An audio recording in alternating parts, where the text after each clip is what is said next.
예전에 어떤 목사님이 설교 시간에 이런 이야기를 한 적이 있어요. 실제로 벌어졌던 이야기라고 하는데 내용이 이렇습니다.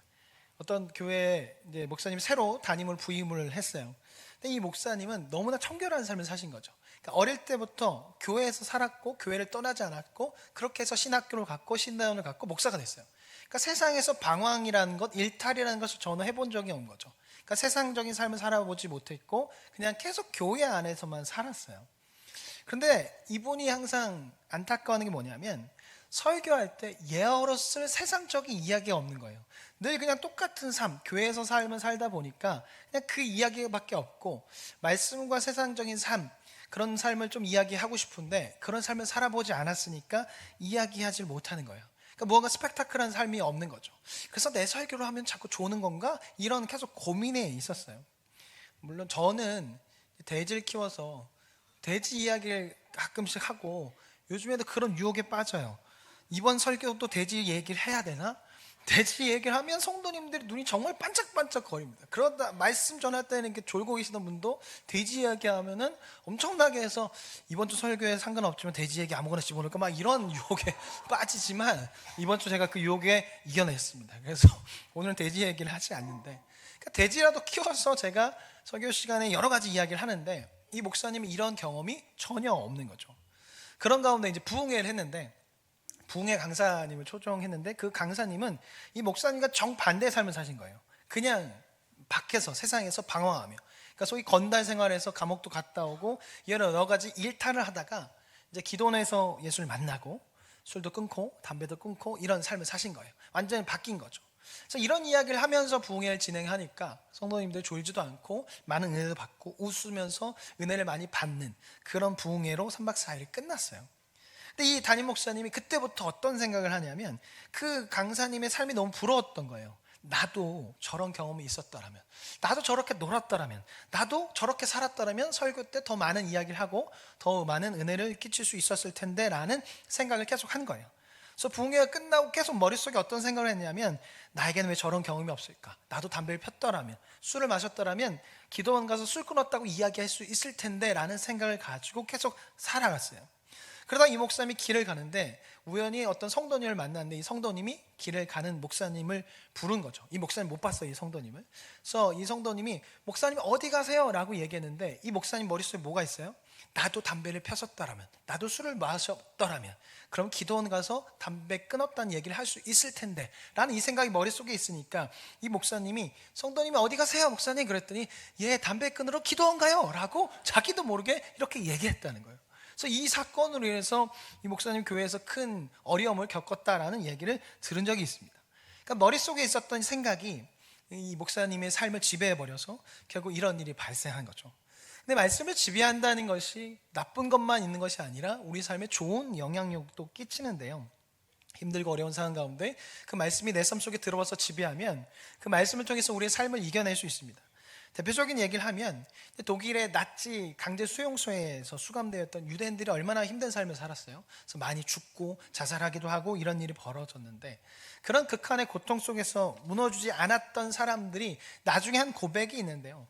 그 버틸 수 있었던 이유가 어렸을 때 읽었던, 어렸을 때 외웠던, 암송했던 성경 구절을 날마다 읊조렸대요. 특히 시편 23편 말씀을 계속적으로 읊조리면서 매일매일 기억하면서 그것을 이겨냈다는 거죠. 그래서 그분이 그때 이겨냈던 얘기를 기록된 것을 보았는데 이렇게 고백했습니다. 어두운 골짜기를 지날 때마다 나는 여호와는 나의 목자시니 내게 부족함이 없으리로다 라고 마음속으로 외웠습니다.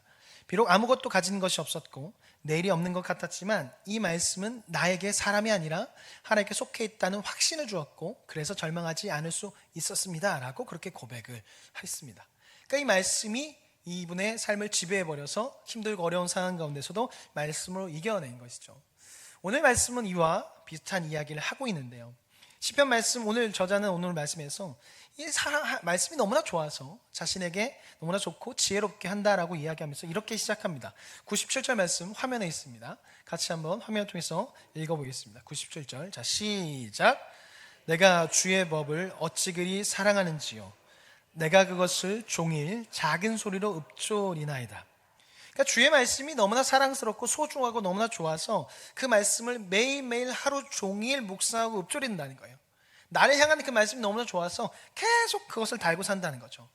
여기서 읊조리다라는 말은 화면 넘겨주시면 시하라라는 동사의 명사형인데요. 이게 어떤 의미가 있냐면 묵상하다, 말하다, 중얼거리다, 되풀이하다, 계속적으로 하루 종일 어떤 문제를 가지고 마음속으로 생각하다는 뜻이 있어요. 그러니까 즉 말씀을 하루 종일 계속적으로 생각하고 때로는 중얼거리기도 하고 암송하기도 하는 것을 말하는 거죠. 하나님의 말씀이 너무나 좋아서 그것을 계속 묵상하고 계속 삶에서 생각한다는 거예요. 계속 달고 산다는 거예요.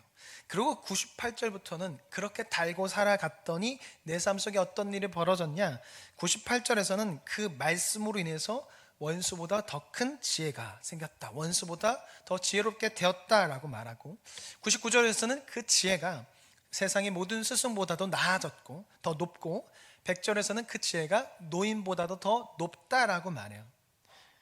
먼저 98절에서 말하는 원수보다 지혜롭게 한다는 것은 나를 미워하고 내가 미워하는 그 사람보다 말빨이 세져서 말싸움에서 이길 수 있고 지혜롭게 한다는 것을 말하는 것이 아니에요. 야 그래, 성경을 읽으면 내가 말싸움에서 이길 수 있겠구나, 내가 그것 때문에 성경을 읽어야지, 이기기 위해서 성경을 읽어야지, 그게 아니라는 거예요. 오히려 반대가 될 수 있는 거죠. 원수는 나를 미워하고 어떻게든 나를 넘어뜨리려고 하지만 하나님의 말씀을 계속 사랑해서 달고 살아갈 때 그 원수가 하는 그 미움의 행동보다 더 위에 있는 거죠. 그 위에서 보다 보니까 그 원수가 하는 것을 똑같이 갚는 것이 아니라 오히려 사랑으로 이기고 원수가 하는 것에 대해서 화가 나지 않는 상태가 되는 것을 말해요. 예를 들면 이런 거죠. 어린 자녀들이 있어요. 어린 자녀들을 훈육하기 위해서 뭔가 제지하거나 아니면 뭔가 못하게 하거나 혼을 내면 이 아이가 안에서 반항심이 나타나면 일부러 요상한 행동을 해서 더 화가 나게 하려고 하는 행동들이 있어요. 어린아이 머릿속에 이렇게 하면 엄마를 화나게 할 수 있어, 이렇게 하면 골탕 먹일 수 있어, 이렇게 하면 내가 이기는 거야 라는 생각을 가지고 요상한 행동을 할 때가 있어요. 제가 어렸을 때 그랬는데 그것을 기가 막히게 저희 아들 중 한 명이 그렇게 하더라고요. 저희 아버지가 건들지 마! 그러면 아버지가 안 볼 때 내가 이렇게 몰래 건드리거든요. 그럼 내가 건드렸으니까 내가 이긴 거야 라는 생각을 가지고 이렇게 몰래 건드리는 거거든요. 근데 저희 어떤 이름을 얘기하지 않은 어떤 아이가 똑같이 하더라고요. 이렇게 하고 지나가는 척 하면서 이렇게 만지고 하는 것을 보았어요. 그걸 볼 때마다 제가 어떤 생각이 드냐면 참 어이가 없기도 하고 귀여워요. 우리가 그렇잖아요. 아이들이 할 때 어떻게 그냥 반항하려고 일부러 그렇게 하는 행동을 보지만 부모의 입장에서 볼 때는 아이가 왜 저런지 다 알아요. 그래서 어이가 없기도 하고 귀엽기도 해요. 왜냐하면 부모의 마음으로 또 어른의 지혜로 보게 되기 때문에 그래요. 그러니까 98절에서 말하는 원수보다 지혜롭게 한다는 것은 이런 것을 말해요. 그리고 99절과 100절에서 말하는 나의 모든 스승보다 낫고 노인의 명철함보다 낫다라는 것은 어떤 것을 말하냐면, 고대 시대에는 농경사회였기 때문에 나이가 많은 노인이 당대 최고 지혜자이자 스승이었습니다. 그러니까 디지털 시대가 되면서 이제 나이가 많이 든 사람들 향해서 시대에 뒤떨어진다 하면서 무시하는 경향이 있지만 농경사회에서는 그렇지 않았습니다. 최고의 지혜자는 가장 오래 사는 사람이에요. 나이가 가장 많은 사람이에요. 왜냐하면 가장 많은 것을 보았거든요.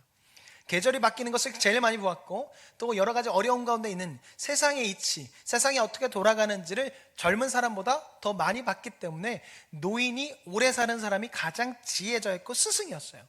그래서 영화나 드라마나 어떤 마을, 시골을 배경으로 하는 걸 보면 어떤 마을에 어떤 어려움이 생기면 사람들이 찾아가잖아요. 그 노인에게 찾아가서 어르신, 우리 마을에 이런 어려움이 생겼습니다 라고 하면 어르신이 80년 전에 그런 일이 있었지, 이와 똑같은 일이 있었어, 그런데 그때 이렇게 해결했어 라고 하면서 문제를 해결해요.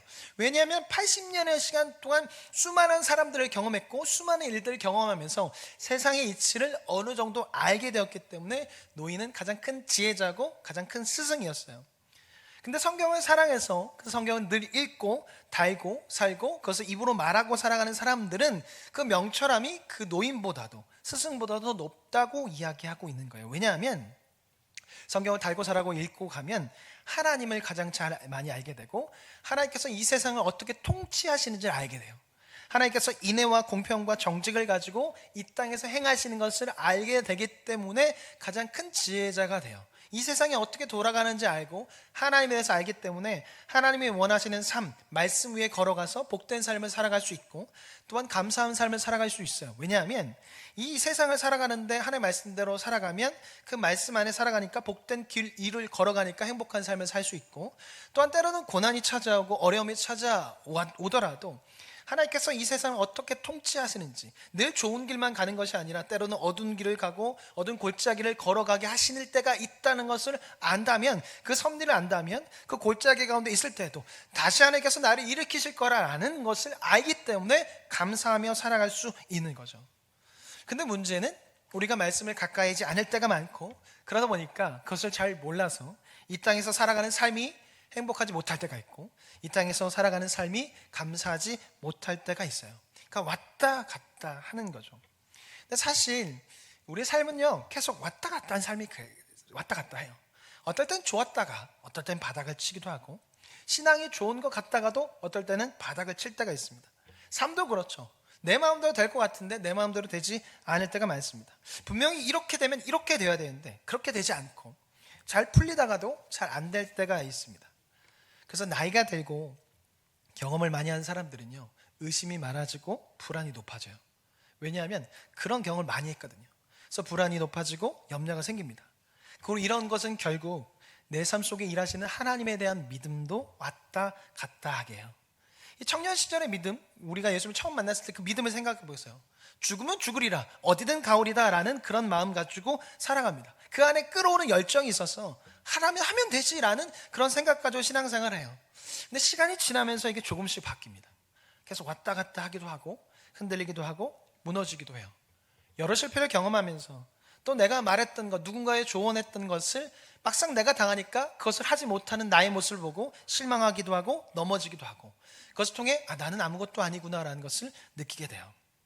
근데 이런 삶을 살아갈수록 우리는 무엇을 해야 하냐면, 오늘 말씀에 나오는 것처럼 성경 말씀을 사랑하고 가까이 하고, 성경을 사람을 통해서 사랑함을 통해 읽고 묵상하고 읊조려야 해요. 왜 그럴까요? 우리는 계속 왔다 갔다 하는 신앙생활을 하지만, 그런 인생을 살지만 성경에는 그렇지 않으시는 하나님이 계시거든요. 우리는 계속 왔다 갔다 하거든요. 근데 하나님은 그렇지 않으신 분이고 그런 하나님의 모습을 성경에서 말하고 있어요. 우리는 늘 흔들리고 의심하는데 하나님은 흔들리지 않고 늘 그 자리에 계셔서 우리를 바라보시거든요. 우리는 늘 배반하거든요. 그런데 하나님은 그럼에도 불구하고 우리를 여전히 사랑하시거든요. 그것에 대한 내용이 성경 안에 가득 담겨 있습니다. 그래서 우리는 흔들리고 왔다 갔다 할수록 불안할수록 더욱더 성경 말씀을 읽어야 하고 읊조리고 되풀이하며 숙고해야 하는 거예요. 믿음이 없고 자꾸만 흔들리고 왔다 갔다 하는 마음속에, 생각 속에 왔다 갔다 하지 않으시는 하나님의 이야기를, 하나님의 역사하심을, 예수 그리스도의 사랑하심을 계속적으로 집어넣어야 하는 거죠. 불안하고 흔들리는 마음속에 흔들리지 않은 주님의 이야기를 넣어야 하고, 우리를 향한 변함없는 그 사랑하심, 주님의 사랑하심의 이야기를 집어넣어서 각인시켜야 돼요. 삶에서 계속적으로 생각하며 살아가서 불안함과 왔다 갔다 하는 그 자리에 계속적으로 집어넣어야 하는 거죠. 사도들의 이야기를 좀 해보자면, 사도들은 예수님의 수많은 제자 중에서 가장 열정이 있는 자들이었습니다. 그 안에 끌어오르는 것들이 엄청났죠. 열정이 있었어요. 그래서 예수님을 따르기 위해서 어떤 제자는 배를 버렸고, 어떤 제자는 금을 버렸고, 어떤 제자는 그냥 가만히 있으면 돈이 굴러오는 그 직장을 박차고 예수님을 따랐어요. 엄청난 열정이거든요. 근데 그 엄청난 열정이 제자들의 신앙을 계속 유지시켜주지 못했고요. 그 엄청난 열정이 그 예수님의 사역을 때로는 방해했습니다. 자주 넘어지고 실수했어요. 어떤 제자는 자신과 예수님을 받아들이지 않는 그 마을 사람들을 불을 내려서 다 죽여버리자고 말하고, 어떤 제자는 예수님의 사역을 오히려 막아서서 그렇게 하면 안 됩니다라고 막은 제자도 있고, 어떤 제자는 예수님께서 기적을 일으키려고 하는데 그건 말도 안 됩니다라고 의심하는 제자들이 있었어요. 오죽하면 예수님께서 3년이나 되는 시간 동안 동고동락 하셨겠어요. 이 제자들을 양육하기 위해서. 이 제자들이 날마다 계속 왔다 갔다 하고 넘어졌다가 무너졌다고 하니까 예수님께서 3년이라는 시간 동안 계속적으로 붙어 있으면서 훈련시키신 거예요. 그런데 그럼에도 불구하고 이 제자들이 어떻게 해요? 예수님을 부인하고 모두 다 도망칩니다. 심지어 베드로는 3번이나 부인했어요. 근데 예수님께서 어떻게 하시죠? 3년의 시간 동안 예수님은 변치 않으세요. 여전히 사랑하시고 여전히 함께 하시고 여전히 아끼시고 여전히 그 길을 가셨어요. 또한 제자들 다 도망치고 다 배신함으로 해서 십자가 달려 죽으셨거든요.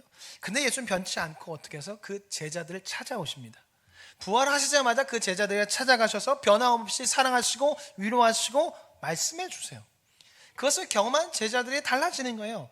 말씀이 육신이 되어오신 그 예수님을 만나고 그 말씀을 듣고 그 사랑을 경험하니까 이 제자들이 흔들리는 사람이었다가 흔들리지 않은 사람으로 바뀌었습니다. 흔들릴 때에도 그것 가지고 주님께 나아가서 다시 흔들리지 않는 사람으로 바뀌었다는 거죠. 우리도 마찬가지입니다. 성경 안에 있는 흔들리지 않는 예수님의 모습을 계속 묵상하고 계속 읽을 때, 그럼에도 불구하고 나를 사랑하시는 그 예수님에 대해서, 십자가에 대해서 묵상하고 그것을 내 삶 속에 집어넣을 때 우리는 흔들리지 않는 삶을 살아갈 수 있어요. 사랑하는 성도 여러분, 어떠십니까? 흔들리시나요? 사람은 다 흔들립니다. 세상이 자꾸 흔들어 대거든요. 주변에서 자꾸 나를 흔들어 대거든요. 생각하지 못했던 것들이 자꾸 나를 흔들어 대서 우리는 자주 흔들려요. 그래서 우리는 흔들리지 않는 예수님이 필요한 것이고 흔들리지 않는 하나님이 필요한 것입니다. 그리고 그 흔들리지 않으시는 분이 성경 말씀에 있는 거죠. 말씀에 나오는 사람들은요 다 흔들려요. 그런데 그 사람들을 하나님께서 붙잡아 두십니다. 그 사람들에게 여전히 내가 너와 함께하고 있다라고 말씀하셔서 흔들리지 않도록 위로해 주시고 찾아가 주세요. 그것이 성경 안에 있습니다. 그래서 그 성경 말씀이 우리 안에 가득할 때 우리도 역시 흔들리지 않게 되고 흔들리지 않게 되니까 자연스럽게 말씀을 사랑할 수밖에 없는 거죠. 사랑하는 성도 여러분, 흔들리는 나를 위해서 말씀으로 채워보시는 것은 어떨까요? 그 주님의 말씀이 지금 우리를 기다리고 있습니다. 그 말씀에 담긴 주님의 위로가 여러분을 기다리고 있고, 우리를 향한 주님의 말씀, 그럼에도 불구하고 내가 너를 사랑하고 그래도 괜찮아 라는 말씀이 성경 안에 들어 있습니다. 그 성경을 가까이 하시고 읊조리시고 계속 되풀이 하시길 바랍니다. 나의 흔들림이 조금씩 잠잠해지게 될 것입니다. 두 번째, 말씀을 통해 우리의 삶에 지혜가 생긴다는 것은 무엇을 말하냐면 위기의 순간을 이겨낼 수 있음을 말해요. 사람은 살아가면서 위기의 순간을 만나게 돼요. 그리고 그 위기의 순간은 생각보다 자주 옵니다. 사탄은 우리를 그냥 두지 않거든요. 계속 위기의 순간에 놓이게 만들고 그 위기의 순간에서 벌벌 떨게 만들고 위기의 순간에서 계속 넘어지도록 해요. 이것은 나이와 상관없습니다. 경력과 상관없고 배운 것과 상관없습니다. 신앙생활 오래된 거 상관없어요. 누구나 다 위기의 순간이 찾아옵니다. 그리고 위기의 순간으로 인해서 힘들어해요. 어려워해요. 그래서 사람들에게 행복하십니까? 라고 질문하면 잘 대답 못해요. 지금 옆 사람에게 한번 행복하십니까? 라고 물어보세요. 예배 시간에서 행복하다고 이야기할 수 있겠지만 속마음은 어떨지 몰라요. 왜냐하면 날마다 자주 위기가 찾아오거든요. 그래서 어떨 때는 위기가 지나가서 행복하죠 라고 이야기하지만 또다시 위기가 찾아와서 며칠 후 아니면 몇 주 후에 다시 물어보면 행복하세요? 라고 물어보면 대답을 좀 못합니다. 위기의 순간이 찾아오면 다시 행복한지를 모르거든요. 근데 이런 것이요, 믿는 우리를 너무나 괴롭게 해요. 과연 예수님 믿는 내가 이렇게 살아도 되는 것일까? 이런 삶을 살아도 되는 것일까? 라는 생각 때문에 너무나 괴로워요. 그래서 예수님 믿는 사람들은 이런 것 때문에 더 죄책감에 시달리고 그것이 계속 반복되다 보면 우울증에 걸리기도 하고 다른 것으로 인해서 힘듭니다. 계속 자책하는 거예요. 근데 당연한 거예요. 우린 되게 연약하거든요. 강하지 않습니다. 연약해요. 그래서 자주 왔다 갔다 하고 자주 넘어져요. 그리고 죄가 들어온 세상은 그렇습니다. 우리를 계속 넘어뜨리려고 하는 세상이 되어버려서 넘어질 수밖에 없어요. 또 이런 세상 가운데 착하게 살려고 하고 믿음 생활 열심히 하려고 하다 보면 더욱더 그래요. 이 악한 세상에서 착하게 살려고 하고 믿음 생활 열심히 하려고 하다 보면 어려움이 자꾸 발생하고 힘들어지게 돼요. 그러니까 너무 자책만 하지 마세요. 그 마음을 주님께서 다 아십니다. 그냥 그 마음을 가지고 주님께 달려가시면 돼요. 그러면 주님께서 다 아시고 보듬어 주실 거라는 거죠. 이것을 어떻게 아냐고요? 이런 내용이 성경 안에 있습니다. 성경 말씀에 나와 있는 거죠. 성경 안에 이런 이야기들이 수두룩하게 있어요. 위기의 순간을 맞이한 사람들의 이야기, 그래서 넘어지고 자빠지고 낙담하고 포기했던 사람들의 이야기가 성경 안에 가득합니다. 그런데 그런 그들을 하나님께서 살리시고 건져내셔서 다시 일으켜 세우신 이야기가 성경 안에 가득한 거죠. 대표적인 이야기를 이야기하자면 아브라함의 이야기를 할 수 있어요. 아브라함은요 계속 넘어집니다. 아브라함에게 위기가 계속 찾아와요. 수십 년 동안 이삭을 바칠 때까지 아브라함의 삶은 위기 덩어리였어요. 잘 살던 땅에서 갑자기 다른 곳으로 가래요. 아무도 모르는 땅으로 가래요. 위기가 찾아옵니다. 그 땅에 갔더니 가뭄이 듭니다. 위기가 찾아와요. 애굽으로 내려갔어요. 위기가 찾아와요. 자신의 아내를 빼앗기게 생겼고 그 아내를 줘버립니다. 근데 그때마다 아브라함이 스스로 위기를 벗어나지 못합니다. 다 하나님께서 그 위기에서 벗어나게 하세요. 마누라 뺏긴 거, 마누라 준 거, 그 마누라를 하나님이 뺏어서 다시 주잖아요. 그 이후의 삶에도 아브라함은 스스로 위기를 벗어나지 못해요. 위기를 하나님께서 벗어나게 해주시는 것이지 아브라함 스스로 벗어나지 못합니다. 쓰러지고 넘어질 때마다, 위기가 올 때마다 쓰러지고 넘어졌는데 그런 아브라함을 일으켜 세워주신 분이 하나님이고, 그때마다 하나님께서 아브라함에게 말씀해 주세요. 그걸 수십 년 동안 경험하니까 아브라함 마음속에 어떻게 들어오냐면, 하나님은 그럼에도 나를 사랑하시는구나, 하나님은 그럼에도 나를 일으켜 세워주시는구나, 위기 때마다 계속 넘어지고 해도 나와 함께 하시고 나를 사랑하시고 나를 일으켜 세워주시는구나를 경험하게 되니까 그 말씀이 아브라함의 믿음이 된 거예요. 그래서 수십 년이 지나고 정말 힘든 위기의 순간이 찾아오죠. 아들 이삭을 바치게 돼요.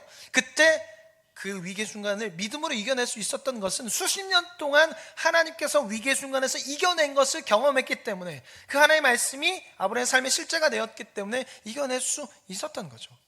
이래도 날 사랑하시는구나, 계속 넘어지고 내 멋대로 해도 주님은 나를 일으켜 세워주시는구나 라는 것을 아브라함이 알게 되니까 위기의 순간에서 믿음으로 이겨낼 수 있었던 거죠.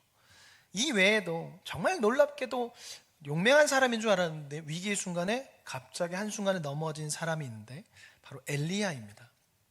엘리야는 우리가 용맹한 사람, 털이 많은 사람, 그래서 남성다운 사람이라고 이야기하는데, 엘리야는 아방의 앞에 있는 850명의 선지자와 이제 대결을 하죠. 승리했습니다.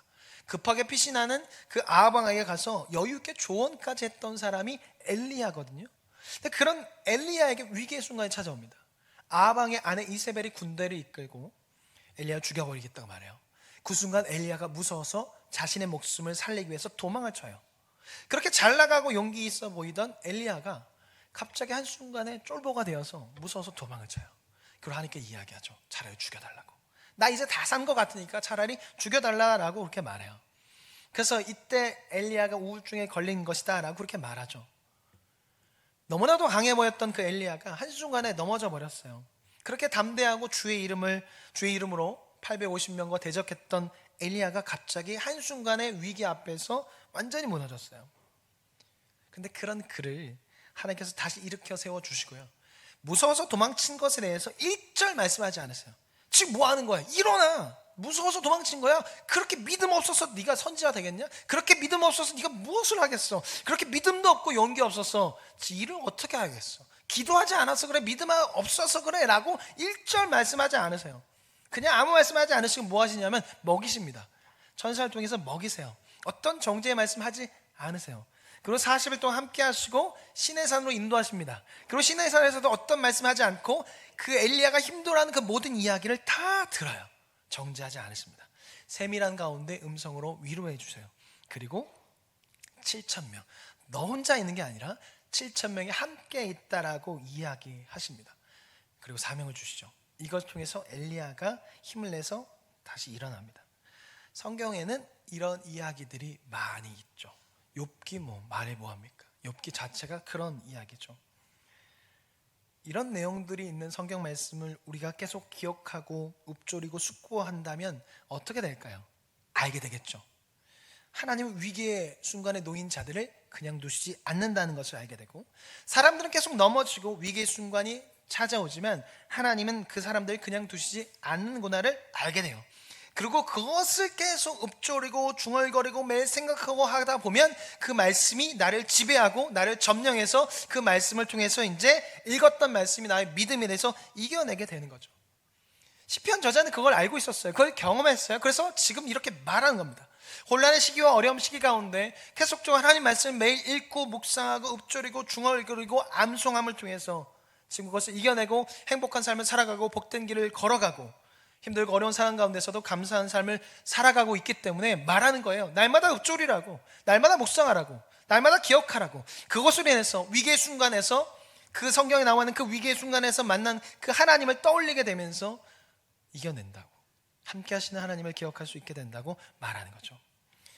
사랑하는 성도 여러분, 위기의 순간이 오셨습니까? 아니면 자주 왔다 갔다 해서 힘드신가요? 너무 자책하지 마시고 어쩌면 당연한 거예요. 원래 인간은 흔들리는 존재입니다. 갈대처럼 계속 흔들려요. 위기의 순간에 넘어져요. 약해요. 그래서 우리에게 주님이 필요하신 거죠. 그래서 주님이 내려오신 겁니다.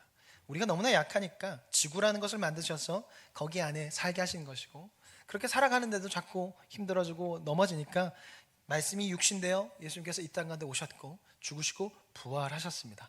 우리가 약한 자지만 온전히 이 땅 가운데서 살아갈 수 있게 하기 위해서 그렇게 하셨어요. 그리고 그 모든 이야기를 성경에 기록하셨습니다. 그리고 성령님을 통해서 그 기록된 글이 글로 끝나는 것이 아니라 우리 안에서 역사가 되고 살아있게 하신 거죠. 글로 기록되었지만 성령님을 통해서 그것이 들리는 말씀, 살아있는 말씀이 되게 하셨어요. 오래전에 있었던 그 역사적 이야기와 기적 이야기가 기록되어 있지만 성령님을 통해서 그 글이, 그 이야기가, 오래전 이야기가 오늘날 나의 이야기가 되게 하신 것이고, 나의 기적 이야기, 쓰러진 나를 다시 일으키신다는 그 이야기가 되게 하시는 거죠. 그래서 성경 말씀을 가까이 하고 사랑할 때 우리는 위기의 순간에도, 왔다 갔다 하는 순간에도 그 말씀 안에 있는 주님으로 인해서 다시 일어날 수 있습니다. 말씀은 그런 거예요. 그래서 말씀을 사랑할 때 위기의 순간에서 다시 일어날 수 있고, 왔다 갔다 하는 가운데 주님을 통해서 다시 그 자리를 잡을 수 있어요. 그래서 말씀을 사랑할 때 사랑하는 분의 말씀으로 인해서 악한 길을 가지 않게 되고, 주의 길에서 떠나지 않고 거짓 행위를 미워하게 되는 겁니다. 말씀을 정리하겠습니다. 사랑하는 성도 여러분, 말씀을 가까이 하십시오. 우리와 같은 사람들의 이야기가 있고, 우리와 같은 사람들을 사랑하신 하나님의 이야기가 있습니다. 위로하시는 하나님의 이야기가 있고, 위기의 순간에 일으키시는 하나님의 이야기가 있고, 그럼에도 불구하고 사랑하시는 예수님의 이야기가 있고, 나도 너를 정죄하지 않겠다라고 하는 주님의 말씀이 있습니다. 그 말씀을 사랑하고 가까이 할 때 읽었던 말씀이 나의 말씀이 되고, 믿음이 되어 위기의 순간이 와도, 넘어짐의 순간이 오고, 왔다 갔다 하는 순간이 와도 다시 일어날 수 있습니다. 주의 말씀을 가까이 하시고, 그때 여러분의 삶 속에, 우리의 삶 속에 믿음이 자라나고 성경 말씀이 실제적으로 다가오게 될 것입니다. 같이 찬양하고 기도하겠습니다.